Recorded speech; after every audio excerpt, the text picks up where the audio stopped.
Calon jemaah haji atau CJH Kloter 17 Maluku Utara atau Malut tiba di asrama haji Embarkasi Makassar. Pantauan tribuntimur.com pada Senin 12 Mei 2025 pagi, para jemaah haji ini kemudian diperiksa kesehatannya, berkasnya, serta diberikan akomodasi living cost di Aula Arafah. Berdasarkan data yang diperoleh dari PPIH Embarkasi Makassar, jumlah kuota haji 2025 Maluku Utara sebanyak 1.073 yang dibagi menjadi 3 kloter, yakni kloter 13, 15, dan 17. Selain jemaah haji Malut, kloter 17 ini juga berangkat bersama 94 orang jemaah haji dari kota Makassar. Ketua rombongan 5 Kota Ternate Fahruddin Takuboya mengatakan bahwa mereka tiba di asrama haji Embarkasi Makassar pada Sabtu 10 Mei 2025. Ia mengungkapkan kalau ada jemaah haji dari Maluku Utara terpaksa dipulangkan karena sakit. Lantaran sebentar lagi diberangkatkan menunaikan ibadah haji, Fahruddin yang diketahui juga merupakan Kepala Dinas Lingkungan Hidup Provinsi Maluku Utara menyampaikan rasa syukurnya karena bisa berangkat haji tahun ini. Olehnya itu ia menyampaikan kepada seluruh masyarakat terkhusus di Maluku Utara dapat mendoakan mereka agar perjalanan menunaikan ibadah haji tahun ini dapat berjalan dengan lancar.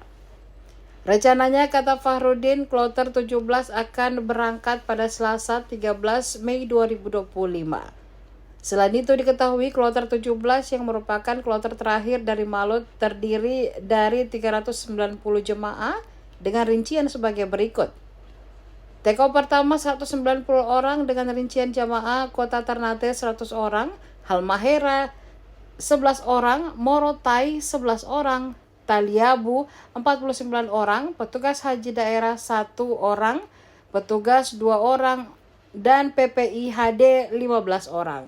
Kemudian take-off kedua sebanyak 200 jamaah untuk Kota Ternate 161 orang, 3 petugas haji daerah, dan PPIHD 34 orang. Ya, kita foto bersama para ya, lambaikan tangan para jemaah dan para pejabat boleh salam komando. Kita semangat mengantarkan jemaah kloter 15 ini. Oke, 1, 2, 3. Satu kali lagi, senyum terbaik. Ya, jadi bantuan pemerintah daerah, kabupaten dan provinsi selama ini sudah berlangsung sudah lama. Seluruh biaya embarkasi dari Embarkasi yang kita sebut dengan biaya di Embarkasi itu dari kabupaten kota menuju Makassar lewat transit lewat Ternate itu murni dibiayai oleh pemerintah daerah kabupaten kota. Dari Ternate menuju ke Makassar, baik waktu berangkat maupun waktu pulang, itu dibiayai oleh pemerintah kabupaten 60% dan pemerintah provinsi 40%. Di samping itu pula, hampir semua kabupaten kota juga memberikan uang tali kasih, semacam infak ke masing-masing bupati, masing-masing kota, termasuk kali ini pemerintah provinsi lewat Ibu Gubernur memberikan tali kasih atau uang saku kepada jamaah senilai 1 juta.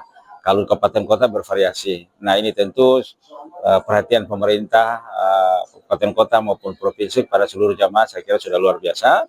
Karena itu kepada seluruh jamaah kami berharap jangan lupa doa Maluku Utara, doa seluruh kabupaten kota, para bupati dan wali kota. Download Tribun X sekarang, menghadirkan lokal menjadi Indonesia.